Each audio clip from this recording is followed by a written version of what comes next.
Right. I I've been debating doing this for a while. To be honest, I've had the idea a for a couple years now. I've been sitting on this, and I finally decided, fuck it, I'm gonna record this, and if I never end up posting it, fine. What I want to talk about slash do a little bit. This won't be like super detailed or anything, but is Warhammer 40k. What if during the heresy the sides were switched? So the loyalists are the traitors, traitors are the loyalists. Yes, I know, common fucking topic, but it's been sat in my head for a while. It's one of the things that bounces around my head and just won't fuck off. So fuck it, I'm gonna record this, get it out there, get my thoughts out there, and we will see. Now, this isn't going to be super detailed, but I will give a fairly large amount of information. So, first off, who is the War Master? That's the first question, right? Well, realistically, there's four options. Vulcan and Korax are not options, nor is Jagatai or Lehman. Just being honest, those four are not options. They wouldn't want it. They wouldn't want it and wouldn't be good at it. So that's half the field gone already. Roughly. I don't think, or at least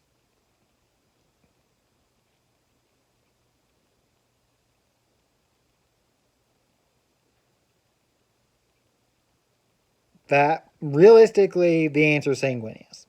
We'll just cut to the fucking chase. I'm not going to go through it and explain why the others aren't. Dorn doesn't have the respect to his brothers. Gilliman, same problem to perhaps a lesser degree. Ferris probably wouldn't want it either. And the Lion, I have other plans. So, Sanguinius is War Master. Also, I really like the image of Sanguinius. Pumped full of chaos power. All of his feathers fall out. His wings have become more like bat wings. His face goes gaunt. He starts drinking blood. I don't know. I like the imagery. Anyway. So, for the Chaos Gods. Right? So, which Primarch goes to which god?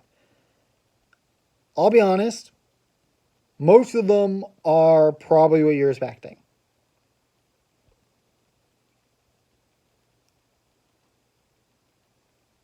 For Khorne, there's really two options. Jagatai or Lehman. And to be honest, Lehman fits it better, just in my mind. Aesthetically, Lehman works better. And I think you can twist it that way. And I think you could twist Lehman's personality towards that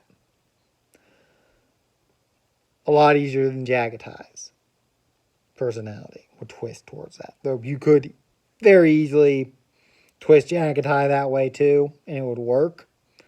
I just prefer Lehman aesthetically, so that's the one for me. Ferris Manus is Nurgle. I don't think there's another option realistically. Also, again, aesthetically speaking, he would look best as Nurgle. Just saying. Dorn is the other option there, and let's be real, he aesthetically would not look as good. So, for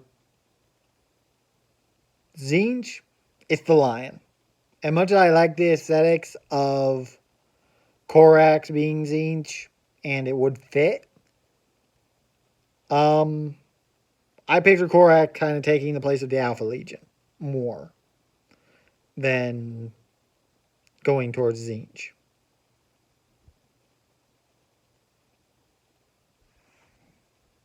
So, the lion.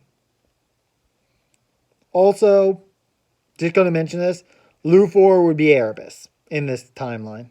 Would be the Erebus of this timeline. Because, yeah, that makes sense. Just roll with me on that one. And then Slanesh, everyone goes for this, I know. But Gilliman. Gilliman is Slanesh. That perfectionist attitude would be so easy for Slanesh to creep in and just blow that up to ridiculous degrees.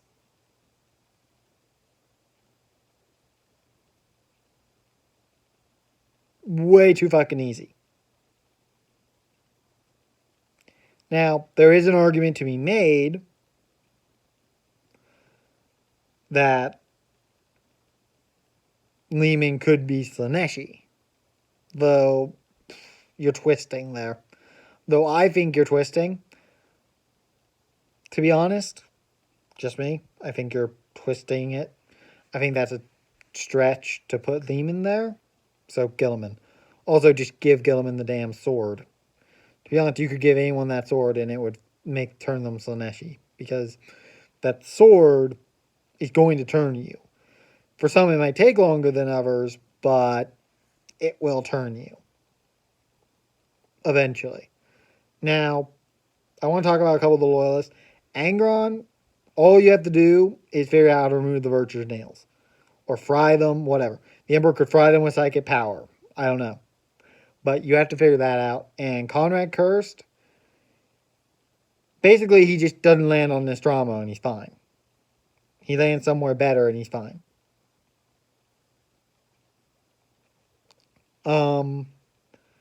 Logar, basically, execute Erebus.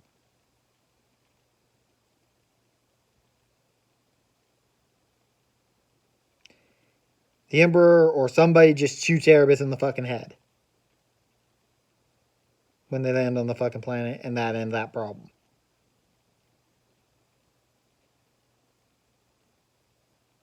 Easy enough. The others, Fulgrim just have to not find that sword. Mortarion, just let him kill his brother. Just let him kill his father. Easy enough. Just let him execute his father. Easy enough.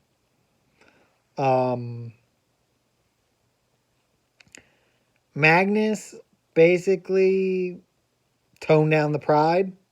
If Magnus wasn't so prideful, you'd be fine.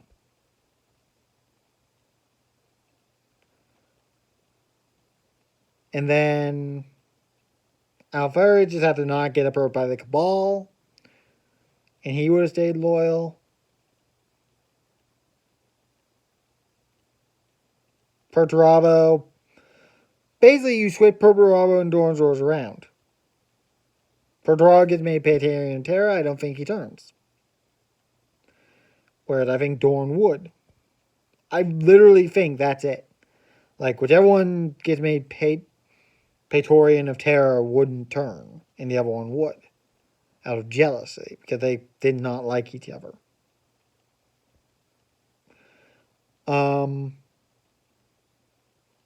The big one with the traitors would be Vulcan. How do you do that? You basically have to change his whole personality. There's no two ways around it. How you get Vulcan is family. Basically, Vulcan would look at who's on the Emperor's side and decide sanguinius would like based on who's actually on the Emperor's side. Horus, if he doesn't make War Master, he doesn't turn. That's all there is to it. Because a big part of why the Chaos Gods were able to get in his head at all was because of the stress of that War Master put on him. That being War Master put on him. And you could basically do the same thing with Sanguinius, though, it would probably take longer.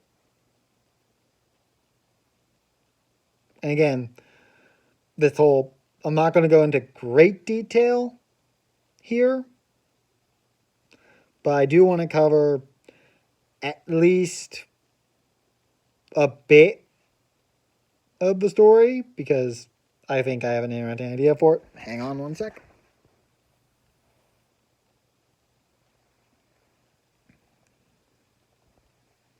So, okay, so drop site the initial like 4 at SFAN 5, right? Would be Lehman, Gilliman, Ferris, and Sanguinius. Basically, you have the mirror to the 4 that were at SFAN 5 in canon.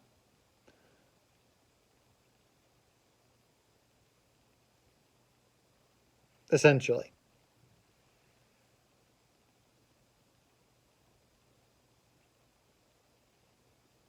And then going to put them down, World Eaters. Now, the reason I'm doing it with the World Eaters because, let's be honest, even if you fry the Butcher's Nail and Angron, he's still going to be a melee guy. He's still going to be kind of a berserker.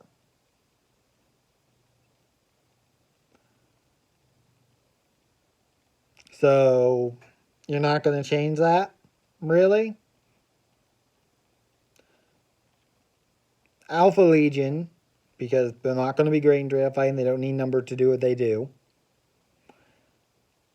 And Emperor Children, because honestly, I like the idea that no matter what timeline is, Fulgrim and Ferris Manus are meant to kill each other.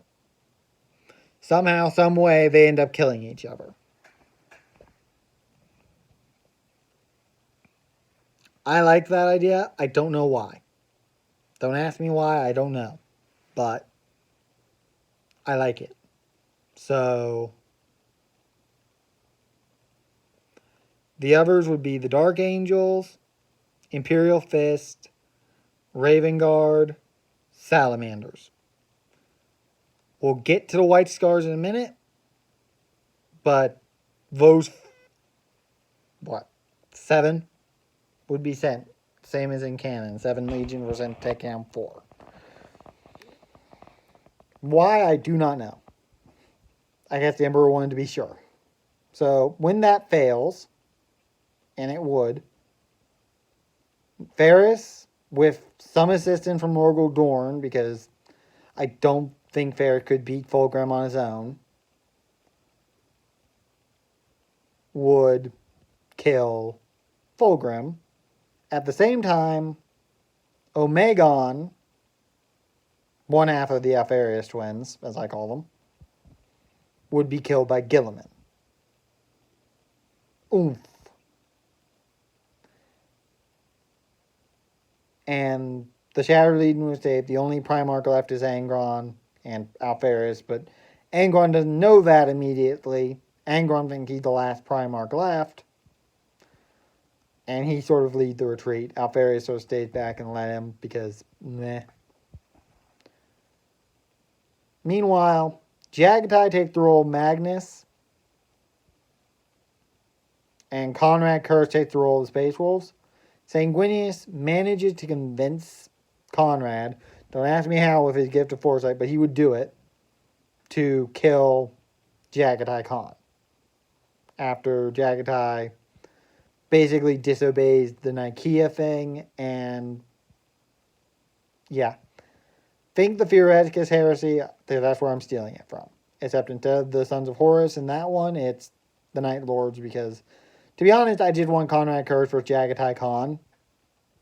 And that's the only reason I've built this whole thing. And I built this whole thing around that idea. So, yeah. And basically, that would be this universe's Battle of Prospero. However, the Battle of Prospero would still happen because Sanguinius would see Magnus as too much of a threat to not deal with and would send Lehman after him. And of course, Lehman, we would massively increase his disdain for Psychers. So Lehman would not care about possibly turning him and just try to kill him. And while Lehman would not succeed, he would essentially remove the Thousand Sons as a fighting force for the rest of the war. Magnus would still be alive, but he would be removed as a viable combatant for the rest of the war. Now, at this point, Horus would be enraged. Absolutely fucking pissed. And he would go after the traitors with the entirety of his legion and basically pull a Rogel Dorn and try and basically send a punitive fleet at the traitors. This will result in Horus fighting Sanguinius, because I still think that fight should happen. And basically it would be a draw. Horus would lose his, like, big claw thing, because Sanguinius would basically stab it with the spear. And that would be the first big, like, yeah. After that, you'd have two things. Yes, I'm going over the entire timeline, fuck it. You would have the Nebula battle with Conrad taking the role of Leman Russ and Corax taking the role of the Alpha Legion. Like I said, Corax take the role of the Alpha Legion, so you still get that fight, because I think that's an interesting fight, because they both have very similar weaponry. I do think Cursed wins that fight, just like I think were it a fair fight, Leman versus Alpharius, Leman would win handily. Yeah, same thing. Simultaneously, you would also have the second battle of Chigoris, which would be Magnus versus Ferrus Manus. Magnus kind of taking the role of Jagatai Khan in the actual thing. Though, you'll see, he's just taking the role of Jagatai Khan for this bit. Because I do kind of like the idea of Magnus versus Ferrus. I don't know. Again, just a fight I like the idea of. So it's happening. At the same time, Logar and Mortarion are basically doing the Shadow Crusade. So Calth happens. You still get Gilliman versus Logar. Logar escapes with the assistance of Mortarion, and they start purging Ultramar. And eventually this leads to a combined force of Ultramarines, Salamanders, and Raven Guard confronting them. Pick a fucking plan, the Ultramar system doesn't matter. But basically, as an end to the Shadow Crusade, you have that big fight, and you would have basically two fights. Since we've already had Logar versus Gilliman, Gilliman will go off to do something else at that point. Because Gilliman wouldn't fucking care about Ultramar at this point. He's too corrupted by the fucking sword. But Logar would fight Vulcan, and Logar would lose. Logar would lose handily, but he wouldn't die, basically. He would lose, but he wouldn't die. He would be saved by whoever through some plot to means or another, I don't know. And Mortarion versus Corax. And Corax would very much so take the role of Alpharius in canon and be killed. He would be the first traitor to die. Would be Corax. Because I do not see Corax beating Mortarion. I just don't. So that would happen there. And that would leave the Raven Guard very much in the position of the Alpha Legion. So after that, the Famous Crusade would kind of happen, but it would be Logar versus the Lion, which, again, Logar would struggle substantially with.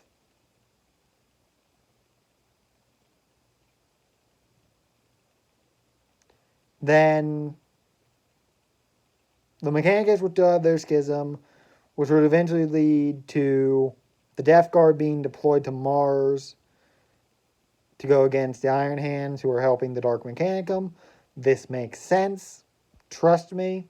There's also elements of the Iron Warriors on the planet, because again, makes sense.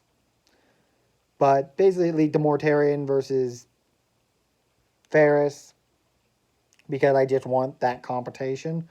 I want the mirror match. I want that matchup, because Ferris didn't get many matchups. Hence why he's getting quite a bit here. Then you'd have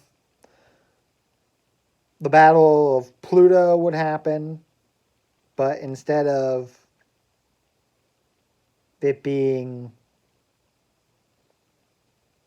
Angron would sort of pull Lehman Russ, and then it would be Angron versus Sanguinius, because again, cool fight, and Dorn would kill Alpharius, leaving the Alpha Legion without a Primarch. And at some point, Alpharius would reveal to Angron what the fuck.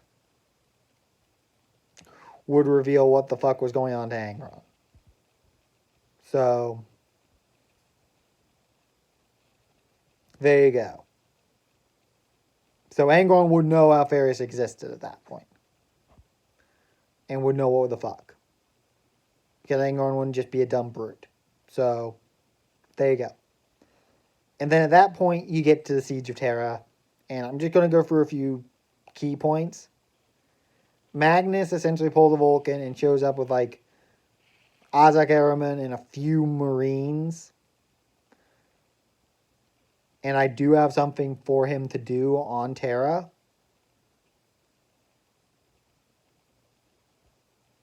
You'll see. And then, basically, the Siege of Terra goes the way the Siege of Terra goes. Perturabo fights Gilliman in a mirror of the Dorn-Slanesh fight from the actual heresy.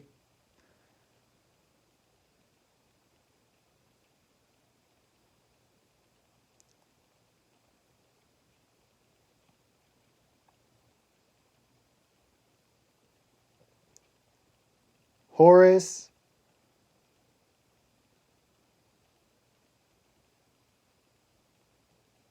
would fight Jagatai Khan, because I quite like that fight, actually.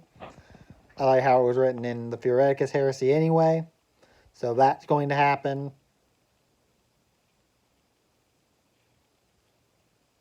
And the Night Lords would also be there. Yes, I very much gave them a space role earlier on, but now they're sort of pulling on the White Scars. They're going to play the same role. And he would eventually clash with the Lion. So he would clash with the Zinchian guy. By the way, at this point, Lehman Russ, Ferris Manus, Gilliman, and the Lion are all Demon Primarchs. Just so we're clear on that. And Conrad would very much get an Eternity, and Horus would very much get the Eternity Gate to mirror his brother. Again, I sort of switched Horus and Sanguinius in a lot of sense, except in one particular area I didn't switch them. And you'll see. But Horus would very much get the Eternity Gate scene, because I think Horus and Sanguinius are probably the top two Primarchs in terms of just overall ability. And he would clash with Lehman. And then, instead of the Spirit of Vengeance, it'd be whatever the Blood Angels capital ship is, or you could just move Sanguinius to the Phalanx if you want a famous ship, and say at some point their capital ship got blown up and Sanguinius is just on the Phalanx because it looks cool at this point. Doesn't matter, but the point is the same basic principle happens. Conrad Kurz would get there first and get killed, and then the Emperor would kill him, would kill Sanguinius, die in the process, and there you go. Also, Vulcan would take the role of Perturabo and piss off before the siege was over. Hence. And him and his legion would leave before the siege was even over. So that would also happen. And then the scouring would happen.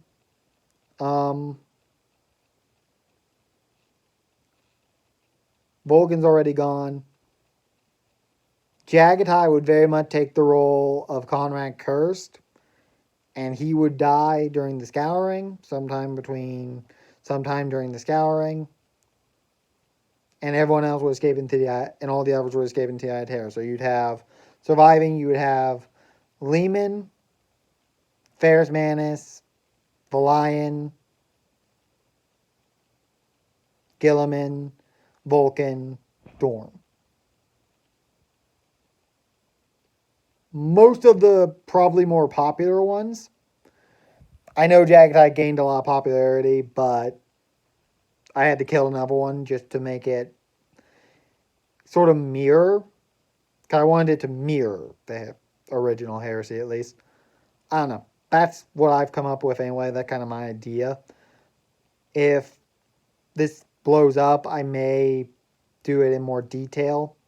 Like, actually try and write a fight scene or two. But yeah, that's the basic plot. Hell, if this does well, I might even do like one for each Legion. A video of this for each Legion and go into more detail on each Legion, how the fall happens, and what they do during the Heresy and what happens after. But that's going to depend if I feel like it, really. So yeah, that's it. Ta-ta.